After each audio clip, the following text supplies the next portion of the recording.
In the beginning, there was silence. For centuries, the Nigerian sky was an empty canvas, untouched, unbroken, waiting for the moment destiny will carve its name across the heavens. And then it came. At 5:10 p.m. Sunday, November 1st, 1925, a lone RAF de Havilland DH-9A, guided by the courage of a flight lieutenant, Arthur Cunningham, descended through the Kano skies, becoming the first whisper of aviation in Nigeria's history. The aircraft we are talking about landed in Kano and was en route from Khartoum. It stopped in Maiduguri and landed in Kano before projecting down to Lagos. From that single touchdown, a giant will one day rise.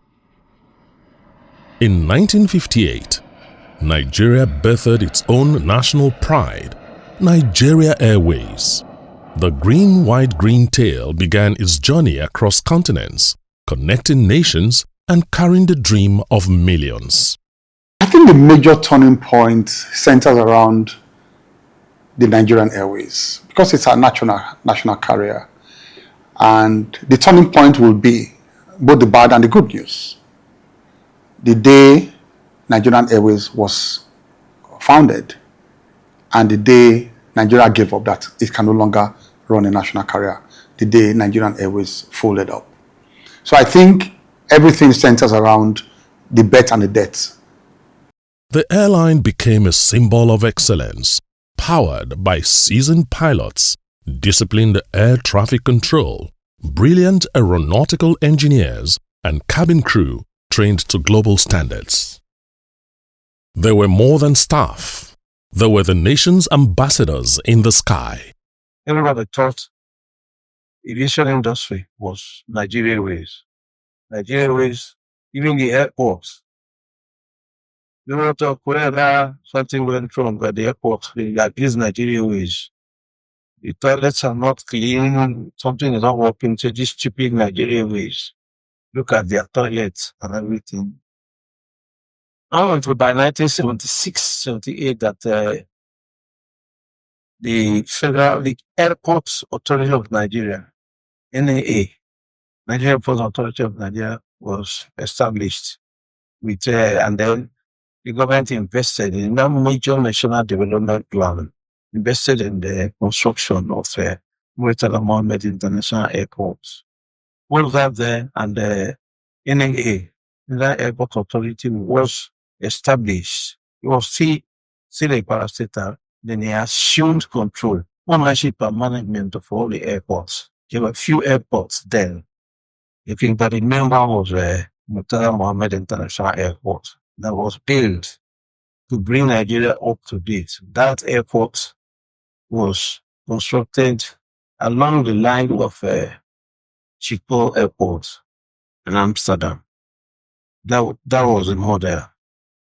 At the heart of this legacy stood the legendary pioneers, the men fondly called the First 11. Nigerian Airways are one of the best pilots in the world. Take it from me or leave it.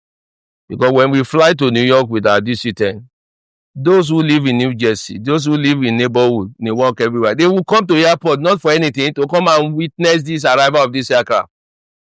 I give my honor and salute to those old men. I wouldn't mention their name. We call them First 11. Captain Robert Hayes, Captain Joseph Ajakaye, Captain Samuel Ohioma, Captain Mohammed Joji, Captain Dele Ore, Nigeria's first learned pilot, amongst others.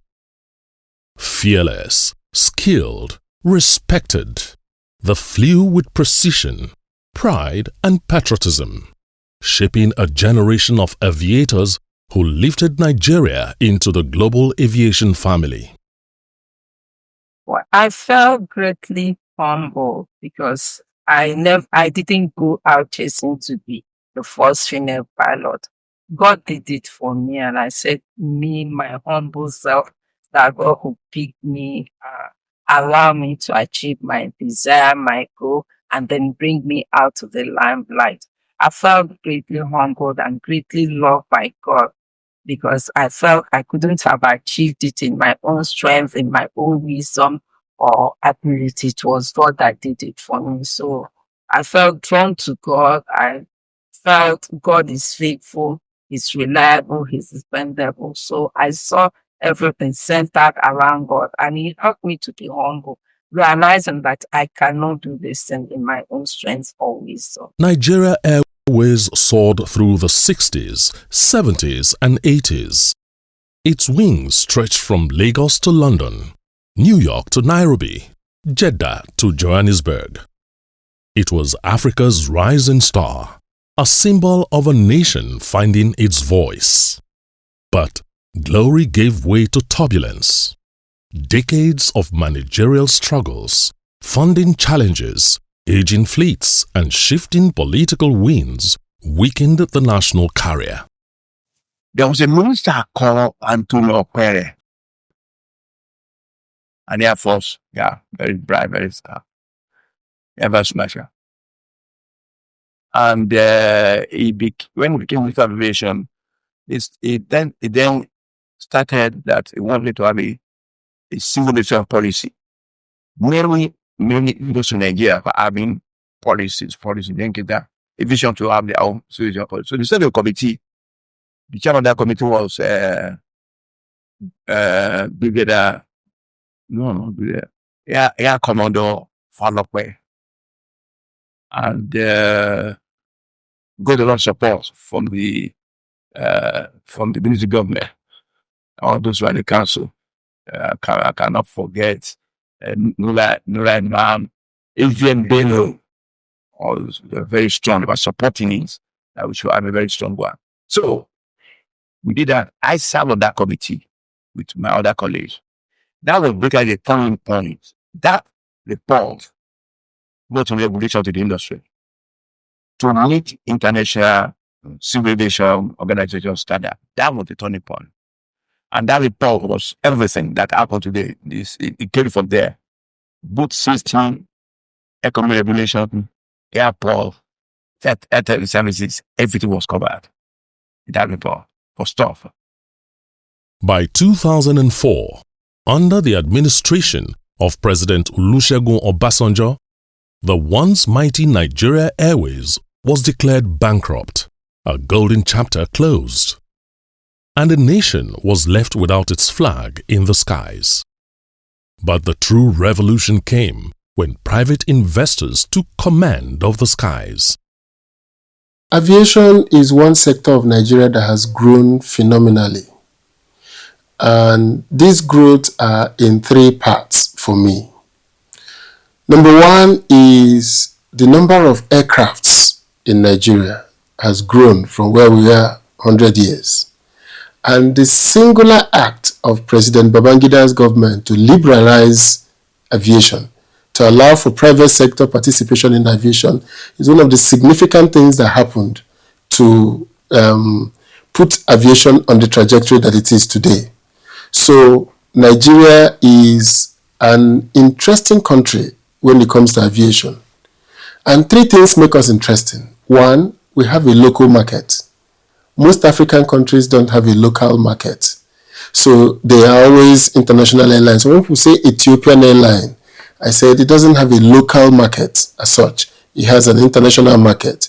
So you look at most African countries, Nigeria, maybe you say Kenya and Tanzania, where you have tourists, and South Africa. These are the countries that have the landmass and the scale for internal traffic. Second one is the position of Nigeria. Nigeria is well positioned in the aviation sector. We are 6 hours away from Europe. So in 5 hours from Nigeria, you are in Spain. In 6 hours, you are in the UK. 5 hours, 45 minutes. Going down south, in 4 hours, 5 hours, you are in South Africa. Going to the South Americas from Nigeria, in 8-9 hours, you're in Brazil. And going to the US, you can do that 8 hours, you're in Florida, 9. Then 10-12 hours, you're in New York. So Nigeria is situated at the heart of aviation in Africa. which I will come to that we haven't leveraged. Okay. Then the final one is our airport system has grown phenomenally. So if you look at almost every state in Nigeria now has an airport. Some states too. Many people complain, why are we building this airport? You see, transport infrastructure, you can't really model it. It's until you build that you really know how people will use it. So aviation in Nigeria has witnessed significant progress in passenger, in aircrafts, and in airport infrastructure.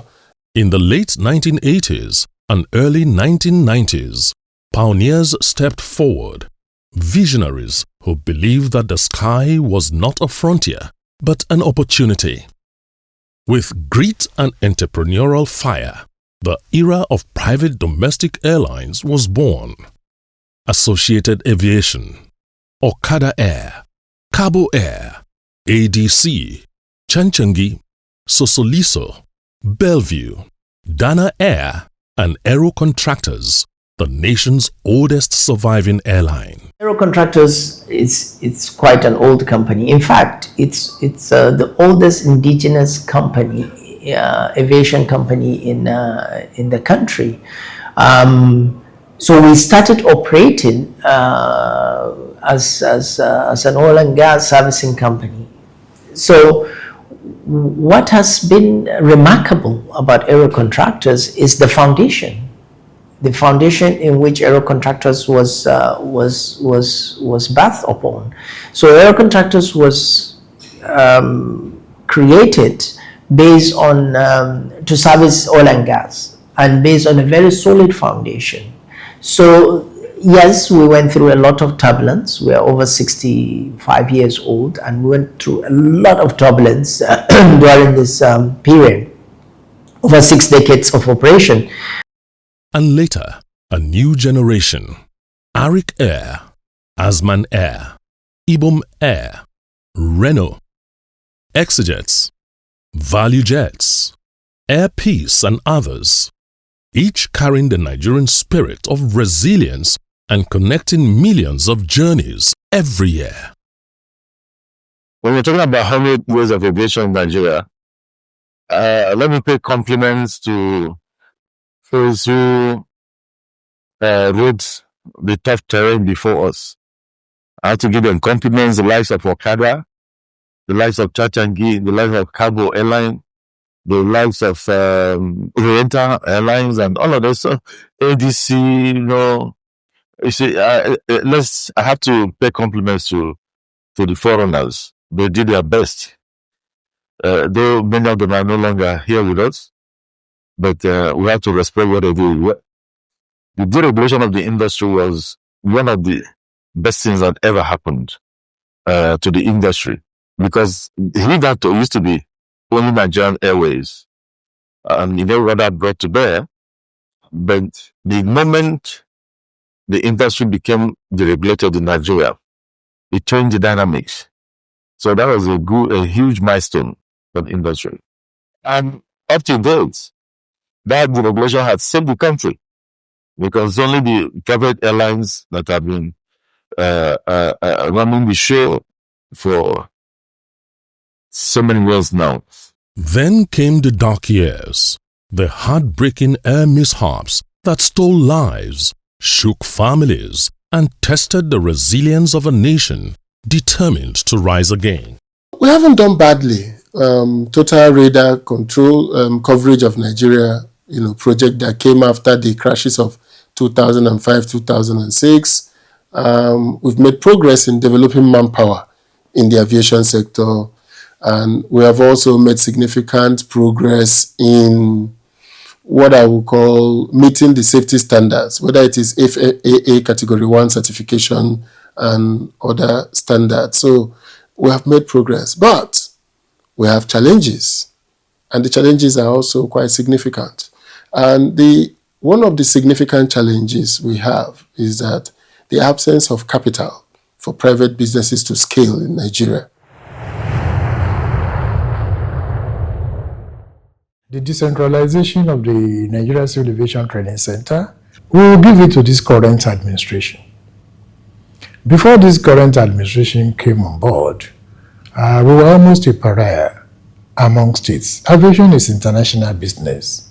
If you misbehave here, it goes around and it makes it difficult. You find yourself boxed into a corner or corners in terms of nobody is willing to do business with you because you behave bad the other time. And that was part of what we commended in the present minister's initiative on the Cape Town Convention and encouragement of the use of that instrument that came with the protocol. But history shows Nigeria always rises. Today, under the visionary leadership of President Bola Ahmed Tinubu, Nigerian aviation is rewriting its story. Successive administrations lost their way in terms of repositioning the aviation industry and to be clear as to where we are going or where we should go as a nation. So now it's time for us to find that way again. And what is that way? One is to return Nigeria to that part of making it a true African hub. If we are the largest nation in Africa in terms of population, the most strategically placed in terms of connecting the South America, connecting Europe, connecting the southern part of Africa, and on, then we should, of course, dream to be a hub. So we should then return to that part. The first, of course, is to rebuild the nation's premier airport, which is the Lagos Airport. And this government has gotten it right. The president has decided on his own that we should rebuild that Lagos Airport and make it a proper hub. And so that vision is alive. The president has made funds available. The president has approved of it. And we are in the process of rebuilding the Lagos Airport. The other one, of course, is to put more emphasis on protection of our domestic carriers so that we can make them grow and compete with other international airlines. We have done that, and you can see by policy shifts in terms of what we have done to support them. Signing of the practice direction with respect to the Cape Town Convention, signing of the IDERA, to boost, their access to global financing and leasing of aircraft. And various other policies were put in place, like the insurance policy in order to support them. I'm sure you have heard the sound bites from some of the local airlines coming forward that now the government is now truly interested in supporting them. And they are beginning to, win the confidence of international lessors and financiers. So in terms of growing our national, our local domestic areas and supporting them, we are on the right track. With courage, clarity, and uncompromising reform, he has begun restoring order, rebuilding confidence, and returning Nigeria to the path of global aviation excellence. His transformational achievements include full domestication and implementation of the Cape Town Convention, a global aircraft financing framework that gives Nigeria credibility, unlocks investments, and enables airlines to access modern fleets at affordable rates. Activation and enforcement of IDERA, irrevocable deregistration of export request authorization. This restored international trust by guaranteeing lessors' rights, bringing Nigeria back to the good books of global aircraft financiers and leasing companies. Introduction of the NCAA Practice Direction for Aircraft Leasing and Operations, a directive reform that clarified procedures, eliminated confusion, reduced operational bottlenecks, and opened the door for seamless aircraft acquisition while protecting national interest. Rebuilding relationships with global aviation partners, including Boeing, ICAO, Emirates, Qatar Airways, and Africa's leading aviation bodies. Driving the modernization of airports, consumer protection systems, and safety oversights. Ensuring transparency, efficiency, and service quality for all passengers. restoring Nigeria's global credibility through policy stability, accountability, and reform-driven leadership. The journey of FAN has indeed been transformational.